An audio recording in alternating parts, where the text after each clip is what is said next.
Welcome in to the 48 Minutes podcast on Believe. I'm Ross Geiger, the former NBA video coordinator, and I'm joined alongside Bruce Bernstein, our four-time Emmy Award winner who spent more than 3 decades at ESPN producing NBA shows, SportsCenter, and soaking up knowledge from the best hoop analysts in the business. Also joining us is the 2-time Emmy Award winner, Michael Worldby Freer, who's a senior writer at StatFactor, specializing in writing advanced statistical NBA reports for various announcers across the league. And tonight, we are thrilled to be joined by special guest, the former NBA media legend and current general manager at St. Bonaventure University, Adrian Wojnarowski. This is episode number 185, the Baron Davis episode, as the 2-time All-Star is the only NBA player to ever wear number 85. And Davis did it twice with both the Cleveland Cavaliers and the New York Knicks to honor his grandparents who helped raise him on 85th Street in Los Angeles. Bruce, without further ado, why don't you give our special guest a proper introduction? In the basketball family, there's a handful of players and media members who are so famous that we know them by one name. LeBron, Michael, Kareem, Magic, Wilt, that list goes on. But in the basketball media, the list is much shorter. There's Marv, Chick, the Chuckster, and today's guest, Woj. His birth name was Adrian Wojnarowski. And I'm very proud to say that I got that pronunciation right, didn't I, Woj? Right on it. Yep. Thanks, guys. It used to drive me crazy, Woj, because, I'm a ESPN alum and I watched all of the shows. And it used to drive me nuts that they always kind of pronounced your name the way it was spelled as opposed to. So I actually called your former boss one time. I won't mention his name. I said, could you please tell your hosts how to pronounce Woj's name? And I never heard back. So, bad job by those guys. But anyway, the world knows you as Woj. Everyone knows you as Woj. And that has never been mispronounced. So before we jump into our discussion, here's a little bit about Woj. He recently received one of the Basketball Hall of Fame's coveted Curt Gowdy Media Awards, the Insight Award, for his work as the foremost NBA newsbreaker of the 21st century. He revolutionized reporting and pretty much set the template in the use of social media and journalism, both at Yahoo Sports and ESPN. His Woj bombs were usually tweets, and he almost always had the scoop on every big story. And for me, as a former producer in the TV business for a really long time, I can tell you that information is the lifeblood of any show. And when you get it first and you get it accurately all the time, you have the best show, and that's what Woj did for SportsCenter and the NBA shows on ESPN. But he's a writer at heart, and he's been a best-selling author and was a three-peat winner of the Sports Writer of the Year award from 2017 to 2019. He's now, as Ross mentioned, the general manager of basketball at St. Bonaventure University, and that's an incredible story we're going to dive into as well. Please welcome Woj. It's so great to have you with us. Well, it's an honor to be here. Great to be here with you guys. And, I've been looking forward to it. You've seen many of your colleagues and competitors win the Gowdy Award, and now you're a made man too. So what was it like to get up there in front of the basketball world and deliver that acceptance speech? I mean, was it a surreal moment? Can you describe how it felt? Yeah, it's a good question. And Jackie MacMullan, who has been a good friend of mine and was a colleague late in my career at ESPN and kind of near the end of Jackie's career. But I knew Jackie, she was one of my idols growing up, reading her in the Boston Globe and then SI and obviously on ESPN. And she said something to me kind of leading up, and she was nice enough to come and share the weekend with us. She said, you'll feel it when you go up to give the speech and you look around and you see all the players and Hall of Fame players that they're there to listen to you, or at least in those moments. And she was right. I was, it's funny, less the contemporaries, seeing Dwayne Wade there and Carmelo Anthony was part of the class. And that was big. It really was. But the older guys who you watched as a kid and you just never imagined, Dr. J was sitting near us, and Robert Parrish is in there, and Calvin Murphy and Nancy Lieberman. People who, when you were a kid, you watched and you just never imagined you would know any, or you'd ever get near any of them, I would say, and that was pretty cool. Alonzo Mourning. I was thinking of the people who were kind of near where we were sitting as I was getting ready to go up and talk. And so you kind of felt it in that moment. It was really neat. Let's go back to the city of Bristol, Connecticut, a town we both know well. You were born and raised there. And when you were at Bristol Central High School, also the alma mater of Donovan Clingan. Of course, Yes. of the Blazers. You started your path to Springfield working at the Hartford Courant, and when you left for St. Bonaventure at the Olean Times-Herald, and after several newspaper jobs, the Bergen Record, the Fresno Bee, as a columnist and elsewhere, you went to Yahoo Sports full-time. In 2007, when you got to Yahoo, online journalism was in its infancy, and you were really one of, if not the, pioneers. So without realizing it as you were doing it, were you basically setting the bar for everybody and kind of setting it pretty high? Well, I went to Yahoo because I had a close friend, Dan Wetzel, who's Dan and I came up as college basketball writers together. And, I remember Dan had really built his career online. He might have had a newspaper internship in college, but he went to Hoops. I'm trying to remember what it was called. Hoops TV, CBS Sportsline. He was at Eastern Basketball Magazine, Basketball Times, when we were younger. And then I remember we had a long talk when he was deciding to go to Yahoo and leave behind just being a college basketball writer, become a general columnist. And so I was pretty familiar with Yahoo and was following it closely through him. And there was an editor there, Dave Morgan, who had seen my work in the newspaper contests. He had been at the LA Times or, the award stuff you would send stuff into. And so Dan called me one day and said, "Hey, we've got an NBA job. What do you think?" And I said, "Give me a couple hours to think about it." I had just been a general columnist, and I grew up wanting to be, Mark Kriegel and Ian O'Connor, Harvey Araton, Mike Lupica, Bob Ryan. That's what but the business was changing, and I did feel it was headed towards specialization. And I'd been at the Bergen Record for almost 10 years, and I had turned down some newspaper jobs, some much bigger jobs in the last year or two, because I kind of I think the future is going to be online. It's going to be digital. I don't know that I want to go to another newspaper job. I think I need to get online. I thought for a couple of hours and on the NBA thing, and I said, yeah, I think that would be, I didn't have to think long about it, and went to Yahoo to do the NBA. And I remember I went to tell my editor at the Bergen Record that I was leaving, and he lived in my town in northern Jersey. And I called him, and he said, "Yeah, come on over." He was cutting his lawn. He was out front. And I just said, "Hey, I thanked him for the time there. I said, I'm going to take this job. I have taken it. And I just want to thank you for and he, are you sure? You sure? Can I make you?" And I said, "No, I don't want to counter. There's nothing you can offer me. I just feel like it's time." And he said, "Well, I appreciate that. And I wish you the best." And I remember him pausing, and he said, "But I just worry no one's ever going to hear from you again." And, but it was because, like you mentioned, Bruce, I was going online. There were jobs there, but there had been a couple startups in sports and they hadn't done well. And I remember walking away from him, and it wasn't like, "Hey, I'm going to show him," or I was upset. He generally cared about me. And that's what I felt. And it wasn't, "Hey, you're making a bad move." It was, "I'm really worried about you. You sure about this?"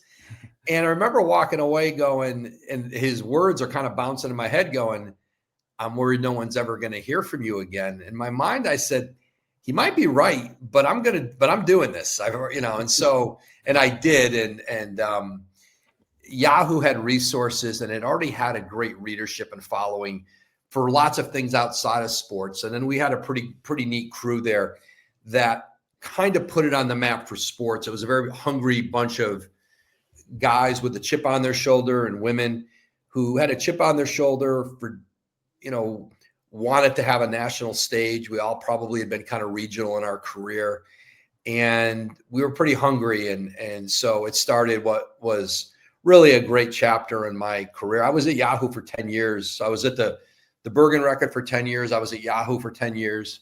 And then I was at ESPN for almost 8 before I walked away. Now, Woj, I wanted to stick on Yahoo for a second here. You talked about just kind of the come up there with the infrastructure, with the people you were working with, and the hunger that you all had. But it still wasn't ESPN at that given time. But what you guys did have, especially yourself, is the results and the reporting and the news stories that you guys were creating. So, and kind of a David versus Goliath type dynamic. Did you feel a certain way about having that underdog role? Yeah. And it really fit me. I was probably most comfortable in that. We all were. And at the Hall of Fame weekend, several of the guys who had been a part of that with me, Johnny Ludden, who is our editor, was from San Antonio, Chris Mannix, Bobby Marks, obviously. But a few of us from, the Yahoo, and then it was the Vertical. My wife, it's funny, there were a lot of different pictures we wanted to take, and my wife had said, make sure you get a Yahoo Vertical photo of your group. I don't think I'm missing anybody who was there that weekend, but and we did. That was a very I love that era. It was, when you go to ESPN, and ESPN was great and I loved it, but I remember something Adam Schefter told me when I was on my way in, and he was right. He said, you're playing for the Yankees. It's kind of like you're coming to play for the Yankees and no one is going to root for you anymore. And he was right about that. But I was proud of what we built. I think for a lot of people, they have Bruce knows this. ESPN is like this machinery, and you're a spoke in this wheel, whoever you are. Some are bigger spokes, but no one's bigger than the place, and no one is. And it was there before you. It's going to be there after you leave, and it's going to be really profitable, and people are going to watch, and it doesn't really matter. And that's not to say there's not people who make great impact there, but it's bigger than any one person, certainly. And, but ESPN can make stars, and it can make having that machinery at your disposal can make the job a lot easier. And I was proud of what we built outside of ESPN and how we did it outside of ESPN. We didn't need ESPN to dominate we didn't need it. And now going to it was the next logical move, and kind of felt like I'd done everything I could do at Yahoo. But I was always proud of kind of what we did at Yahoo. And then the other one I forgot was Jonathan Gavoni, who was in that photo. Yeah. And Jonathan Gavoni and Mike Schmitz and, the group we had there. So it was a lot of fun. And you were creating something. We started doing that draft show, and we were doing just incredible numbers, and people were watching our draft show, and we had Tom Crean on it. And, Tom, who just is, it was really the first TV. It was, video streaming, but Tom was so good at, he's prepared for the draft. He was opinionated, and his opinions, I look back and, a couple guys he said on draft night, like, this is not a good pick for this team. I remember one in particular, man, he was right. And remember the guy's college coach went after him, and Tom was right. And so, and then you had Gavoni, Schmitz, and obviously Mike Schmitz, who came to ESPN with us. And then obviously he's gone on to great things with the Blazers. But yeah, it was a special time. The underdog mentality, which for me, I always tried to keep, even at ESPN.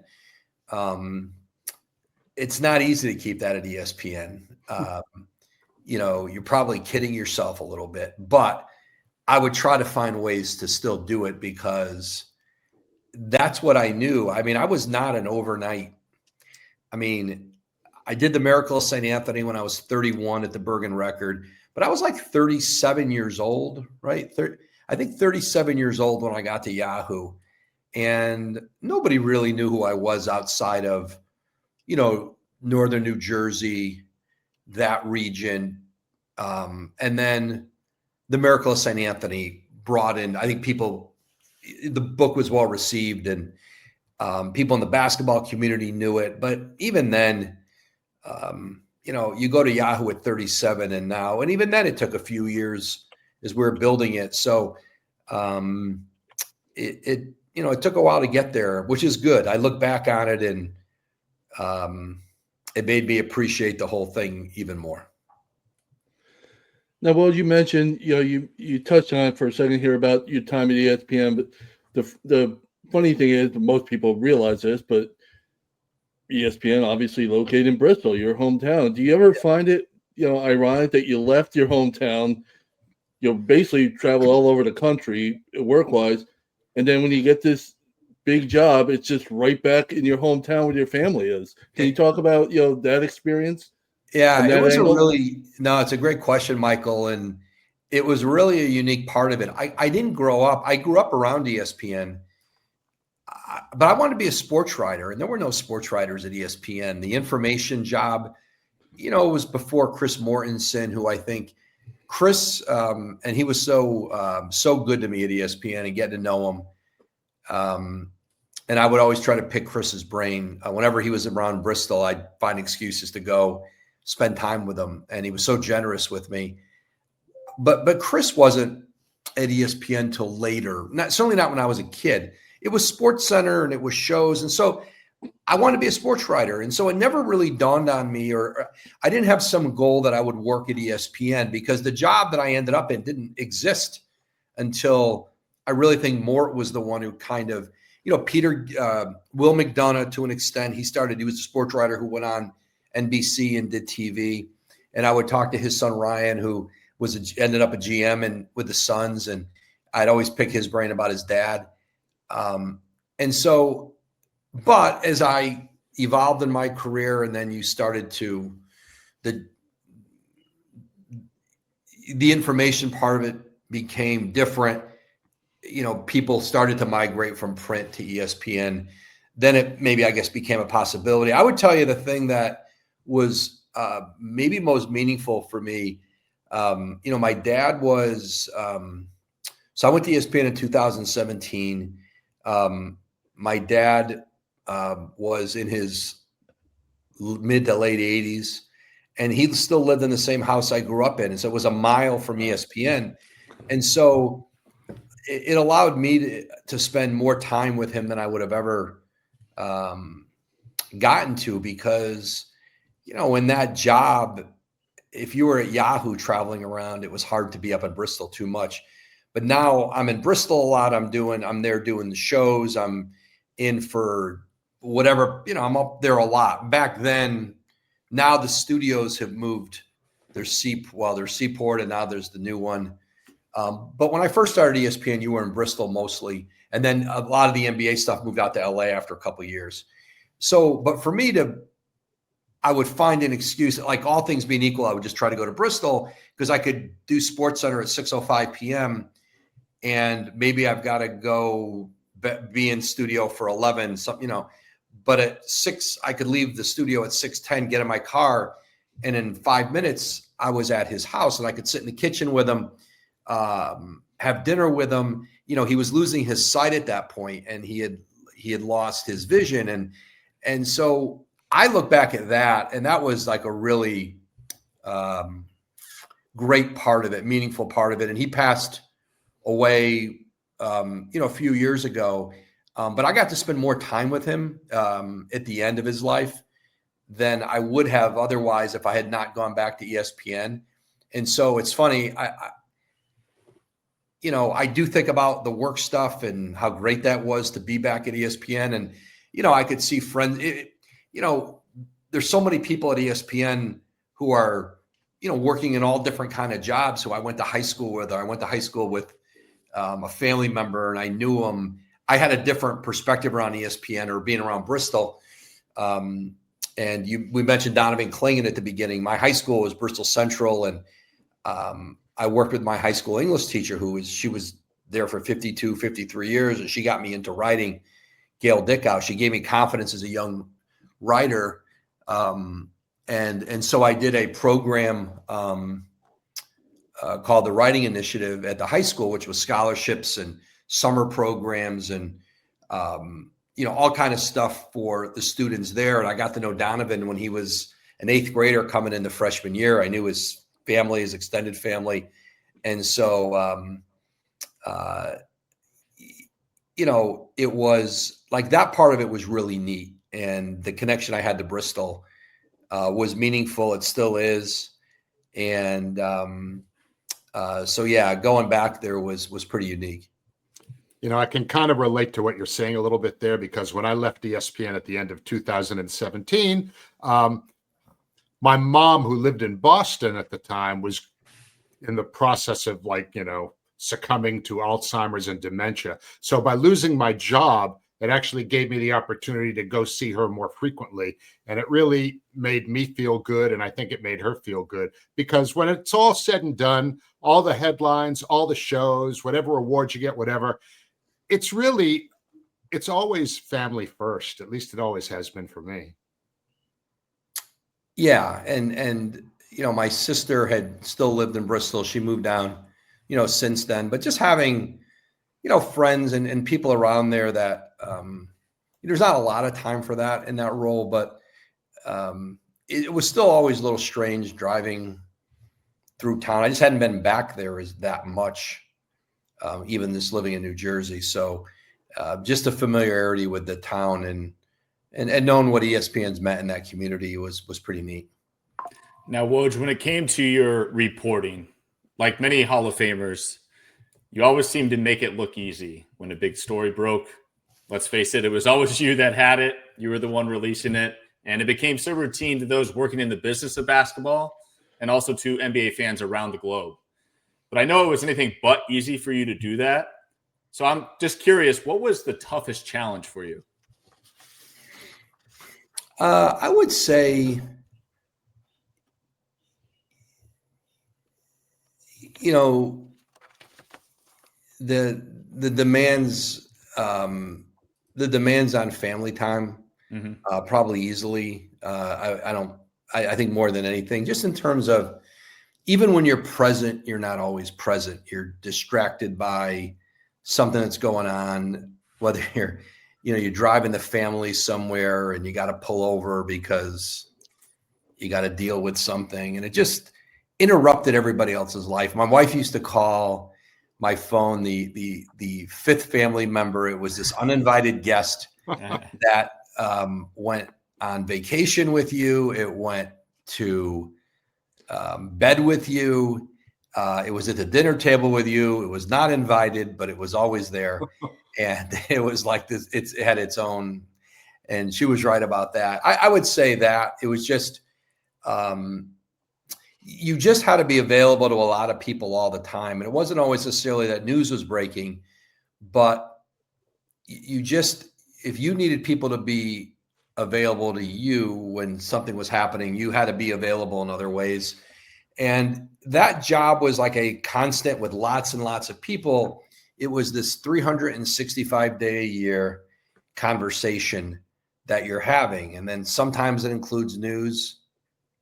Most of the time you're talking about and gathering information on lots of things. And but also, like, there's so much writing. It was not, I know people sometimes just pay attention to the tweet and the breaking news, but then not what comes after it. And that's, writing news stories, doing podcasts, the reporting that went into explaining how something came together. Jeff Passan, who I worked with at Yahoo for a long time, and then he came to ESPN. He's a close friend of mine. I always thought he really crystallized why breaking news had value. Why did it have value to be first? Why was it important to break news? Because to break news, it forces you to be involved, in most cases, sort of very acutely aware of the process, that you had to be on top of the process that was going on that got to a decision. It might be a trade. It might be a free agency decision. It might be a hiring of a coach, a firing of a coach or a GM.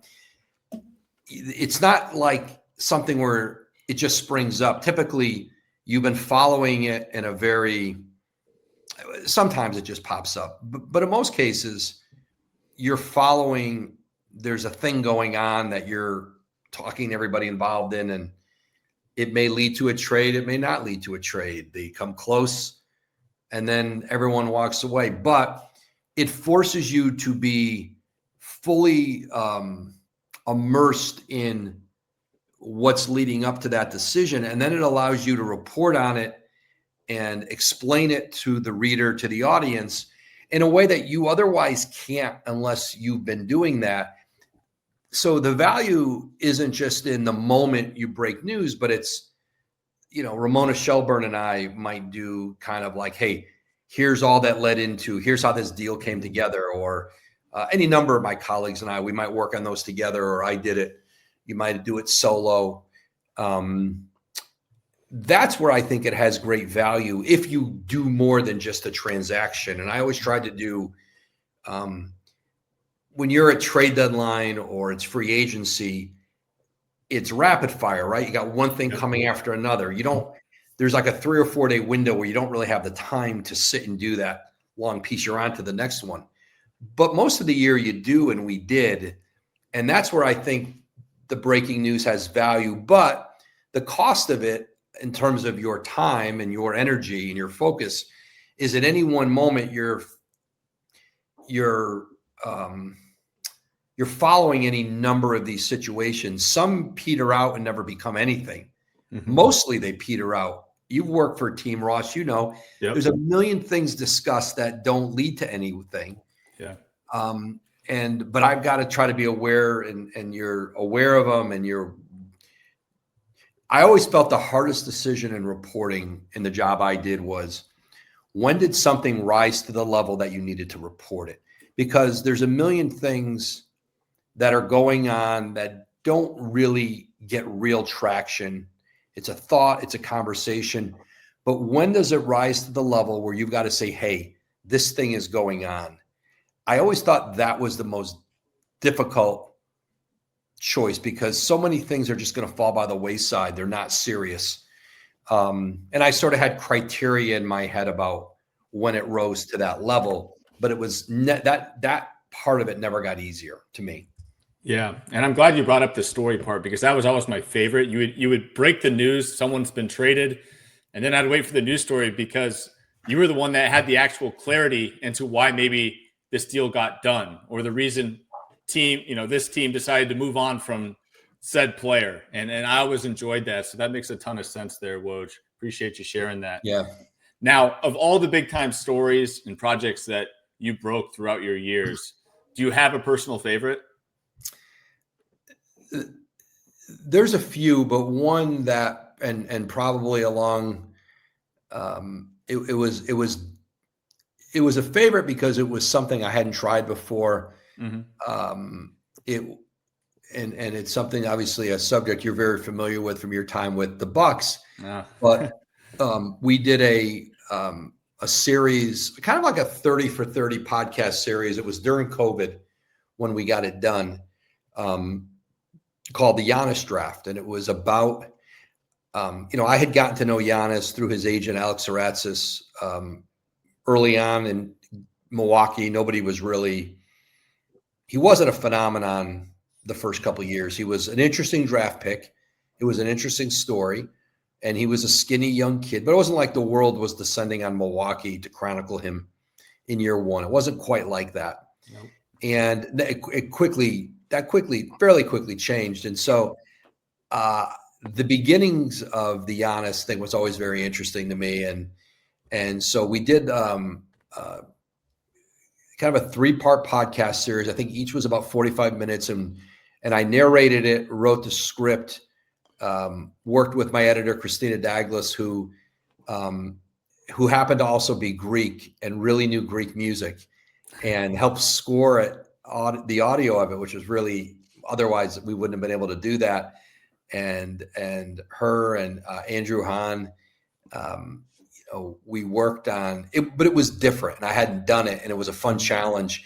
And what made it, there were so many people, it was about sort of his emergence in Greece and who he was and where he came from and the forces that allowed him to start to get noticed. And then the NBA trying to figure out who he was, how seriously do we take this kid? How good could he be?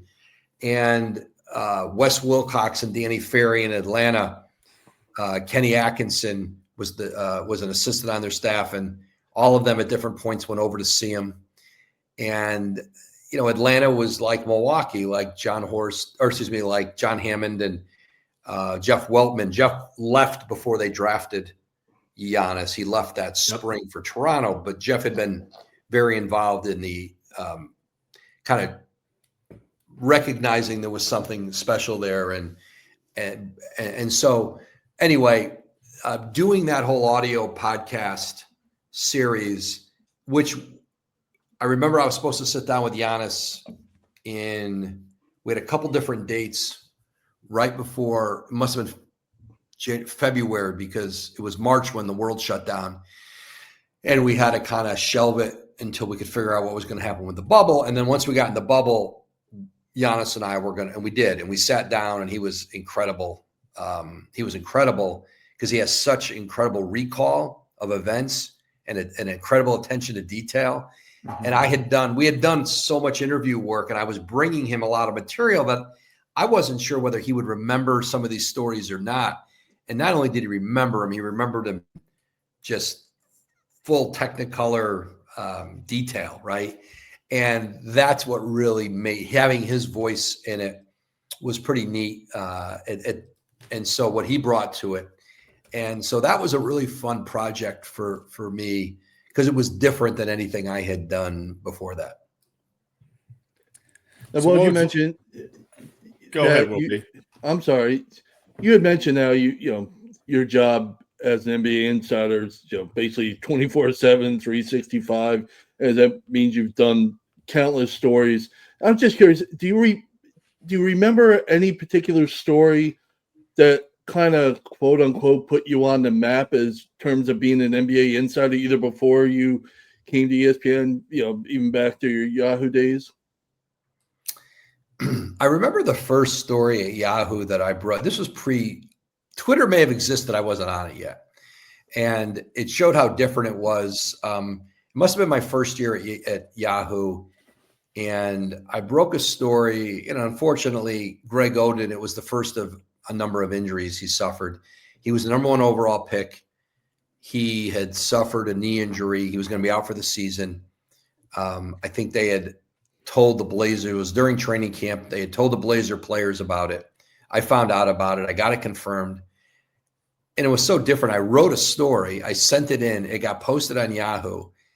And I'm sort of just sitting there refreshing the page going, okay, is anyone going to see? And it was, Oden was a big story. It was number 1 pick. And it was leading our site. It was leading and I'm like, is anyone seeing that it's there? Again, there was nobody. I don't really think Twitter was, if it was there, it wasn't anything people were really using yet. And I remember like 45 minutes, an hour in, all of a sudden the AP came out with something and confirmed the story. And then ESPN had to confirm it. And it was just so different how you reported the news. And it wasn't like a newspaper where it came out the next day. But I remember that was like what I felt was like the first national story I did. But it wasn't, no one really noticed it was on the site. And then Twitter started to change.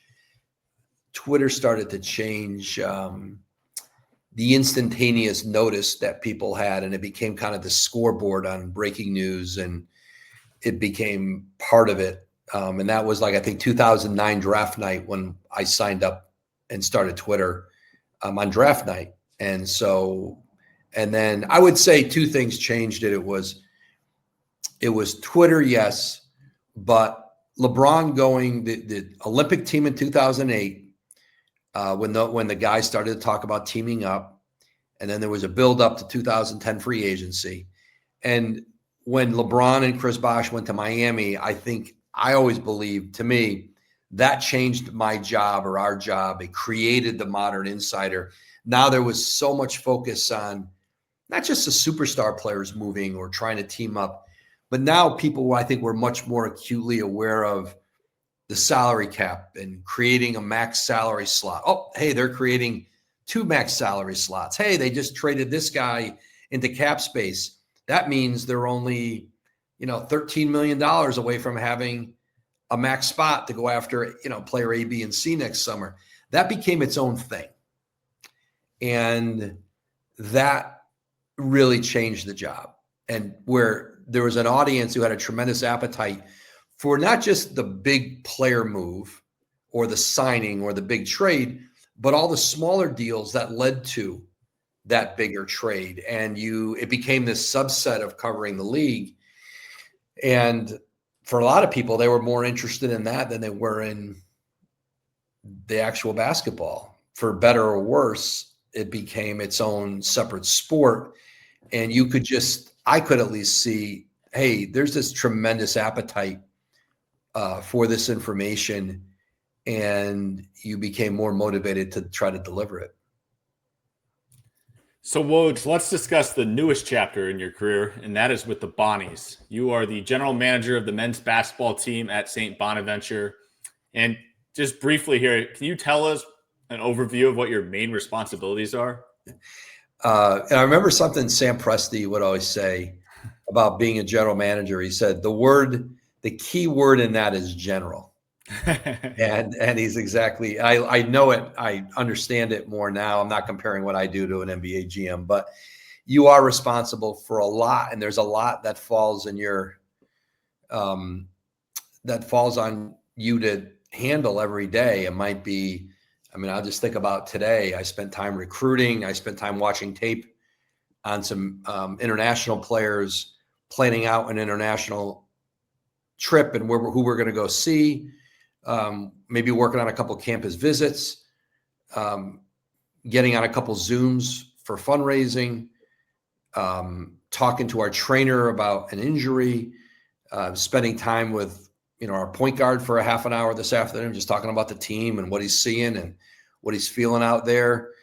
We've got a new locker room that's almost ready to be unveiled for our players. They've been in the softball locker room since summer. So we have a new film room, we have a new locker room, and I kind of toured that. Like just in the last 10 days, we've made a ton of progress. It's almost done. So took a couple people through that today. So, it's, 10:17 at night. I'm still in the office, which is fine. We had a Zoom with our boosters, with a bunch of our supporters, with one of our players, and I listened in on that, and he was great talking to our people. So at any given day, right? And I watched us practice for a while. So I love it. It's been great. The best part is being around our players every day, there's an energy to being on campus, and you forget that when you're away from it, especially at this place. Obviously I went to St. Bonaventure. I met my wife at St. Bonaventure. Our new film room for the team was once the student newspaper office where I met my wife. So that's interesting to me. I was in there sitting in these big cushy chairs that we have in there that are pretty cool.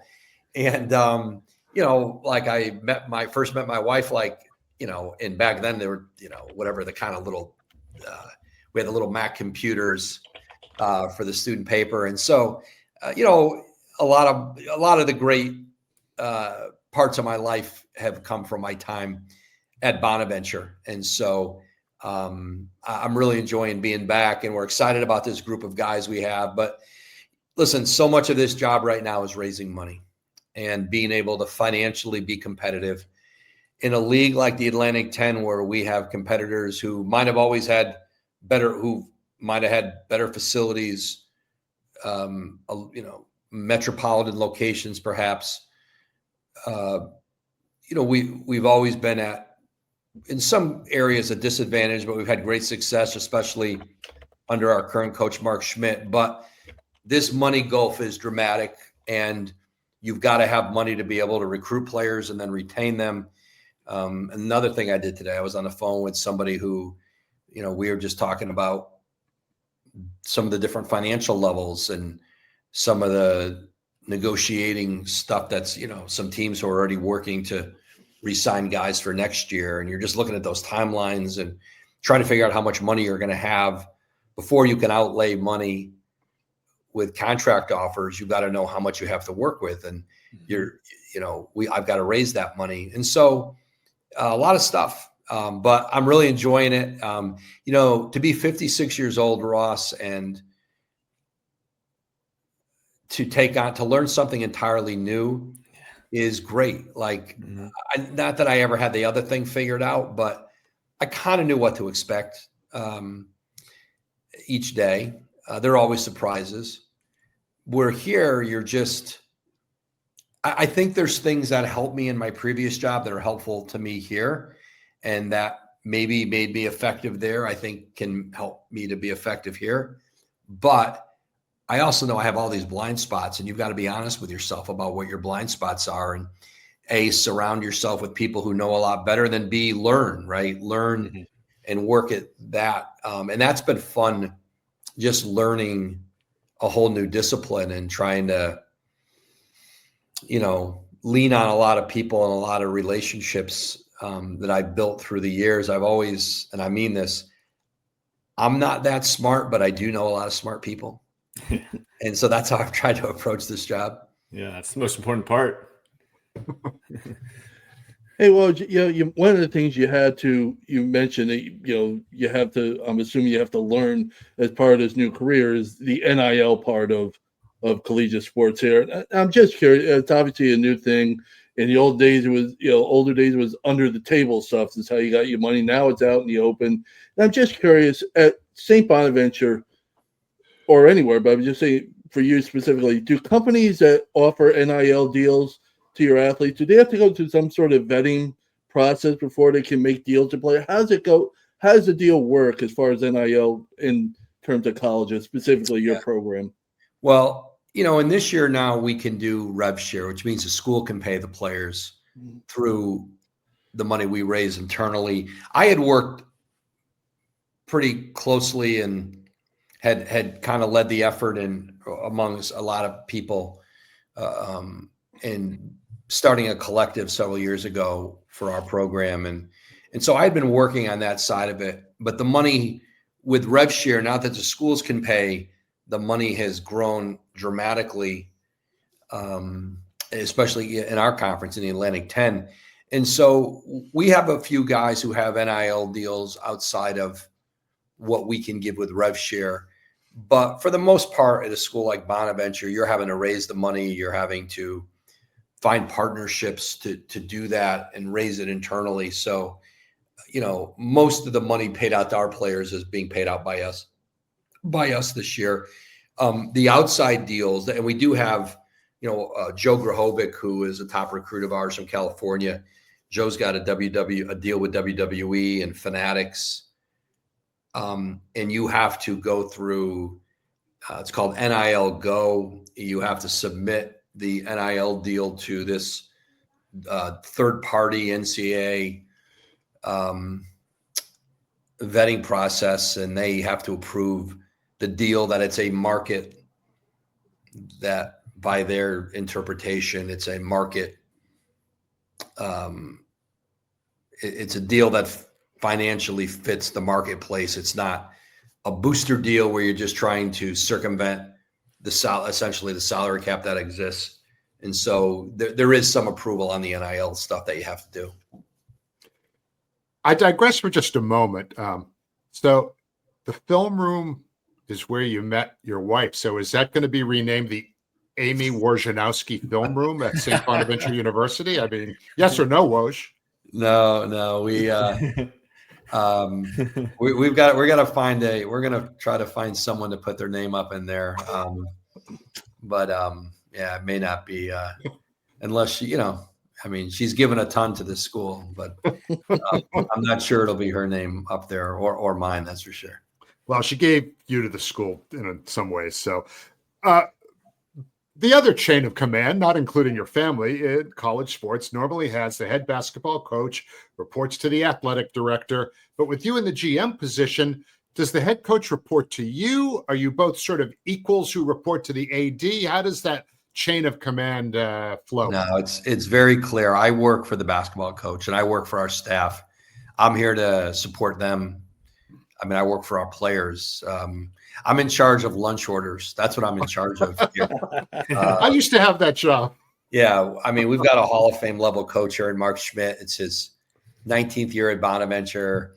He's won at a level that I never imagined we could win at St. Bonaventure. And by almost any metric over the last, he took over a program that had won one game.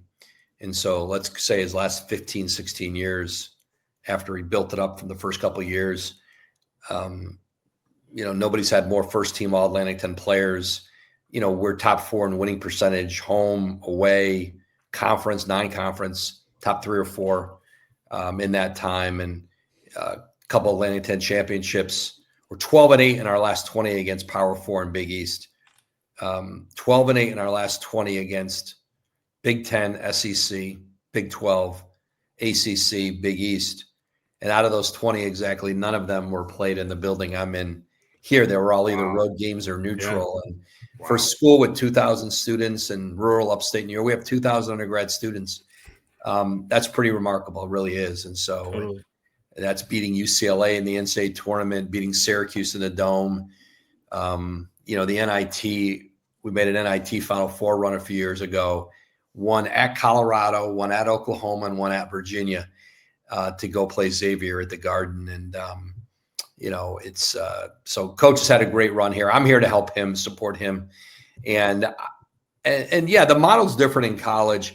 I think only Andrew Luck at Stanford, and you could understand why. He's Andrew Luck. I think that might be the only place the coach answers to the GM. Certainly, I'm not aware of anywhere in basketball that is. And so it's different than the pro model for sure.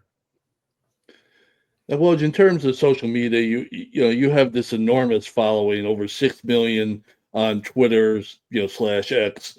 And I'm just curious, that with that kind of reach, it would seem that it would have a huge value to the school. I'm just curious, has there been any data or whatever on how your brand has impacted the trajectory of this program? Well, what we try to do is I try to use it with deals we're doing with, certainly promoting our players, but promoting, we can reach, I still have over 2 million on Instagram and over 6 million on Twitter. And I think it does have value, and we try to use it in different partnerships we have that they can, that we can reach a lot of folks with it and still. And so I try to be judicious. I know people I still see the comments, give me a trade. And I understand that. I know the whole world isn't as passionate about St. Bonaventure basketball as I am or our people are. But yes, I do think it has value. And we've tried to, in storytelling about our program and creating, when kids announce they're coming to Bonaventure, I'm allowed to retweet it. I can make a comment. It's interesting if, let's say a kid commits, but he hasn't signed yet, and it's broken by one of the recruiting analysts or whoever, I can retweet it, but I can't comment over it unless he's signed the letter. So I can do a separate tweet with like a bomb or something. And then I can retweet it. So, but I do think some of the kids get a kick out of that. That can kind of come with an announcement for us. And so I say the only ones, you got to commit to the Bonnies, or you got to stay with the Bonnies and come back on another deal to get what would be considered, I guess, a Woj Bomb now. Nice. Well, of course, in preparation for this podcast, Woj, I did a little bit of homework, probably not enough, but I looked at your recruiting class, watched some film of some guys, and you already mentioned the guy that I wanted to ask you a little bit more about here tonight, and that is Joe Grahovac. I hope I pronounced that correctly, but just an incredible story, living out of his truck, hooping at a fitness center, and he seems to be like a real diamond in the rough kind of big man, 6'10", can do a little bit of everything out there on the floor, and you were one of the guys that discovered him. So curious to get your thoughts on his game moving forward with your program and what we can expect to maybe see from him next season. Yeah, Joe is as unique of a person, a story, a player that I've ever come across. He played 1 year of junior college basketball at Fullerton College under Perry Webster, who's one of the best JC coaches in America. He'll be a Division I head coach, I think, sooner than later. Got great coaching from him and his staff there. They saved his life in a lot of ways. Joe's 24 years old this year with us as a sophomore. Didn't really played a little bit in high school, but didn't have staying power with it. And Joe's worked jobs like baling hay and worked in a warehouse, and he's worked woodworking. was playing in 24/7 Fitness, played some Drew League in LA, and has really only played organized basketball 1 year, and then what he's done here, and it's incredible to see. We're going to have a pro day on Saturday in New York City on the 11th. 20 plus NBA teams, 22, 23 as of now.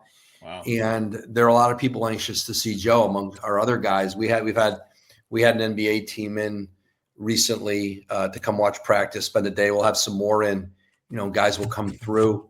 But I think there's a lot of curiosity among NBA people. There were a number of them who went and watched him last year at Fullerton College, and they want to see more. And I think, they'll see how Joe plays for us. But he's 6'10", incredible passer. He's got guard skills. He handles like a guard, shoots 40% from three, shot over 60% from the field last year in junior college. He's got that quick twitch athleticism, plays up over the rim, blocks shots.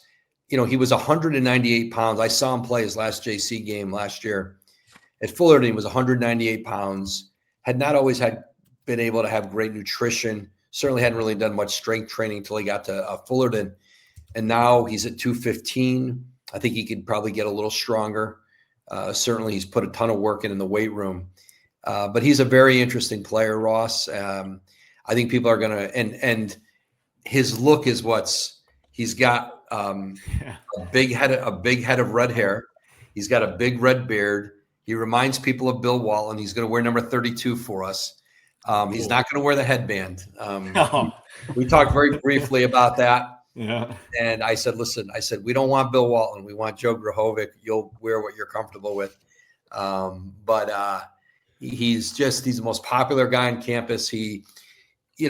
Joe does not, he did not grow up watching really much, even really cable TV. He certainly didn't know who I was when I started recruiting him. He didn't know what Selection Sunday was, never heard of it. Oh, man. And the things that might have been disadvantages for us in our recruitment were advantages with him. He loved the idea of a small school. He liked our rural location. He was not afraid of the snow. His recruiting visit at 23 years old was the first time he'd ever been on an airplane. Wow. And so we've been really fortunate to have him here. And he's a great teammate, and I think he's going to play, along with some, several other guys in our group. I think he's got a big future ahead of him. That's awesome. So I'm sorry, go ahead. Yeah. I was just going to say, so you recruited 6 international players, 3 of them from Europe. And, there has to be a learning curve, going international to find players. So what was that process like for you to kind of, ingratiate yourself into these different countries to convince these guys to come to the States? Yeah. It was fun. I really enjoyed the chase. I really enjoyed the pursuit, and getting to know those guys. Ilya Ermakov from Moscow, obviously you couldn't go visit him. He couldn't come visit us. We did that all through. He was the player we knew the least, but his tape was so impressive. I was able to get some scouting reports from NBA teams who, as Ross knows, they just have tremendous intel, even on guys who are young, and he was 17 years old, was able to get a lot of good intel, and that matched up, and worked with his agents, worked with his agents at BDA Sports, Nico Filipovic and Alex Caravan, and they were really excited about Bonaventure and thought we were a fit because of our coach and our style and the fact that maybe I could help him with some things here and some exposure. But the other guys, Achille Linati, who's from Milano, 6'5" guard from Italy, really, played for that great Milano club team since he was 11, 12 years old. Had a lot of success with national team in Italy, winning medals. It's kind of a golden age for Italian basketball for his age group. Those guys have won a lot. And him I got to really know. Went and watched him play initially in Belgrade, went and spent time in Milan with his family, I went back again and saw him. Our head coach went to see him. And there was something that R.C. Buford said to me once, and I don't want to name drop, but it stayed with me with him. He wasn't always the best player on his Italian teams, but he was always the guy in big games, championship games, medal games for the national team that would step up, would have, his best games, big fourth quarters. When they needed a big shot, Lunati was very often, he just had that poise about him and that maturity. And he was a glue guy wherever it was. Again, it wasn't always, but just his competitive nature, how serious-minded, and we've seen it since he's come here. He brings a very professional mindset to how he prepares every day, how he stretches, how he trains, how seriously he takes school, how seriously he takes being a great teammate. And I remember something RC said to me about Manu Ginobili remember once we were talking about Manu playing national team and he was getting older in his career, and people were like, he's beating up his body playing all these national team games but Manu couldn't, that's who he was. He couldn't stay away from it. Felt it was an obligation. And RC just said, hey, like, that's what makes him the player he is. But when you think about culture and the Spurs, when Manu was a young player, RC said, he would always say to him, I want you to bring that Argentinian national team culture to the Spurs. Bring it to us, what you have, because that was those were like some of the favorite teams I've ever covered. Those Argentina teams in international competition, they had such a great run together. And I said that to Lunati and Achille was, I want you to bring that culture you got from that Milano club team with Ettore Messina is at the top of the who came to the NBA and with the Spurs and with some others. And I'm like, bring that culture to St. Bonaventure. And he has. And, culture to me it's like every day you fight for it. It's not like a sign on the wall. It's not, your culture to me is as good as, like, did everybody go to class today? Did everybody go to study hall? Did guys stay after to do extra shooting? Are guys in the weight room? And if you were spotty today in it, your culture is not very good, because it's just this thing to me that you have to be very cognizant of every day. And you just can't, it's not like this thing you have and you have it up on a shelf and it sits there and so guys like that, when they go about their business, and those were the guys we were trying to find, and like, who were just very serious about being good teammates and want to be in the gym. And so that's what we tried to find this year and invest our resources in. Well, you mentioned, a little bit earlier about the pro day that's coming up on October 11th, this Saturday. And I'm just, it'll be the first pro day ever hosted by a team from a mid-major conference. And as well as, if I'm not mistaken, as well as the first collegiate pro day at an off-campus site. So I'm just curious, talk about what that means for your program, what that means, like the pride you must have in this thing developing, coming to fruition. Yeah, like that was a big drawing in recruiting this year, and talking to guys about the opportunity to go play in front of NBA, G League executives, and we'll have GMs there, we'll have team presidents there, we'll have scouts, and across the board. I tell our guys all the time, because I know all the GMs doesn't mean I can get you in the NBA. That's not how it works. But what I can do is, number one, get you on their radar and make sure they know everything they need to know about you. Andrew Osasui, who's our big guy from Italy, was on the Andrew was on the gold medal under 20 team in Italy.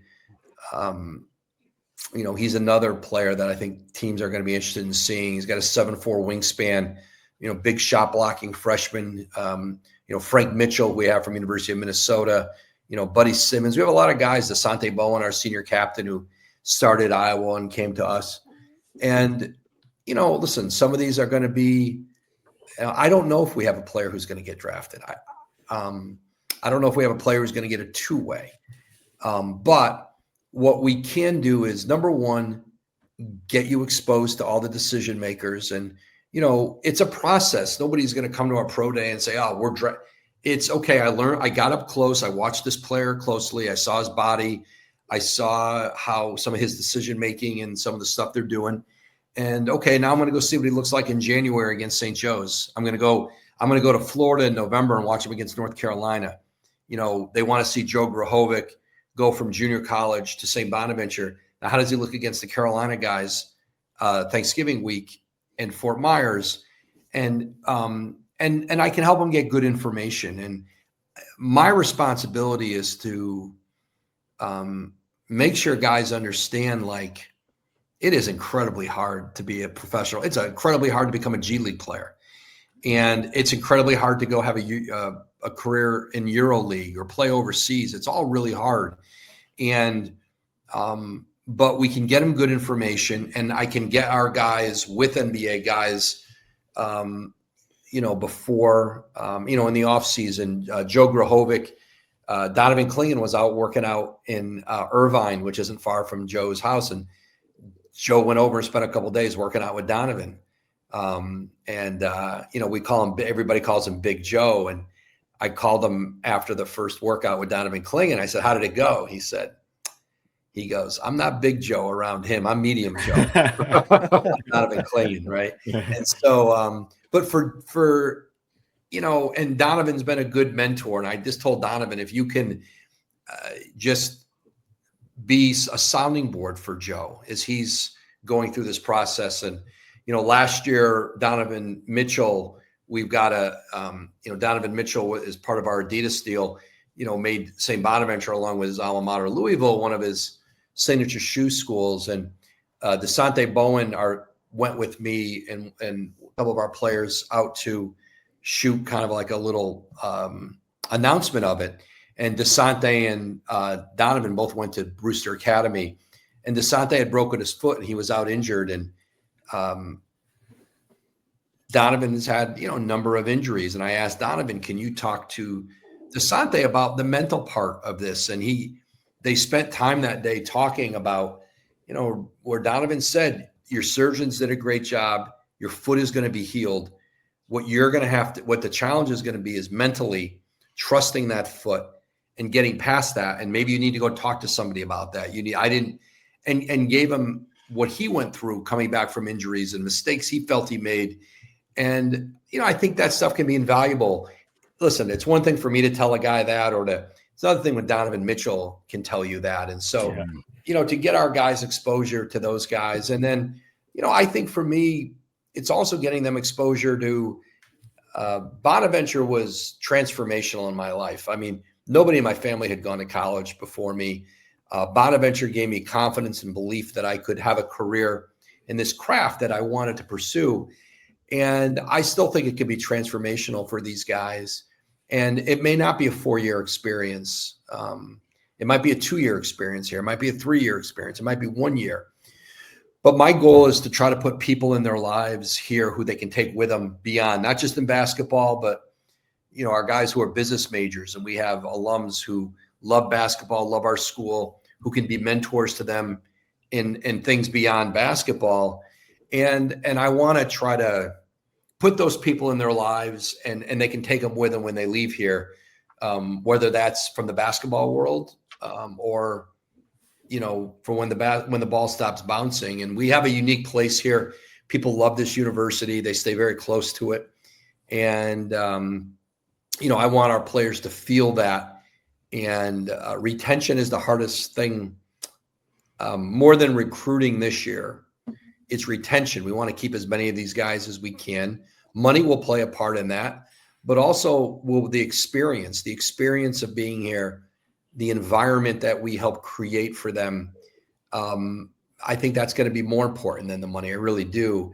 And so that's kind of a thing you're trying to work on every day, because it's perpetual free agency. Everybody's a free agent every year. And it's a challenge.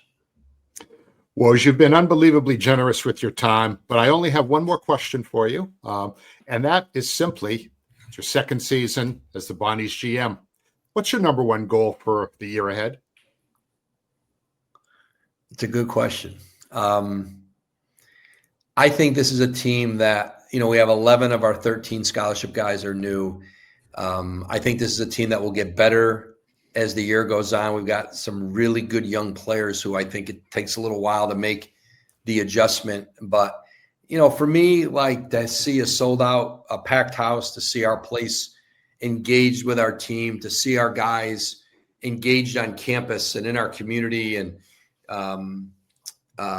that's what separates Bonaventure is this. And that's what's kept us in a league like the Atlantic 10 with only 2,000 students.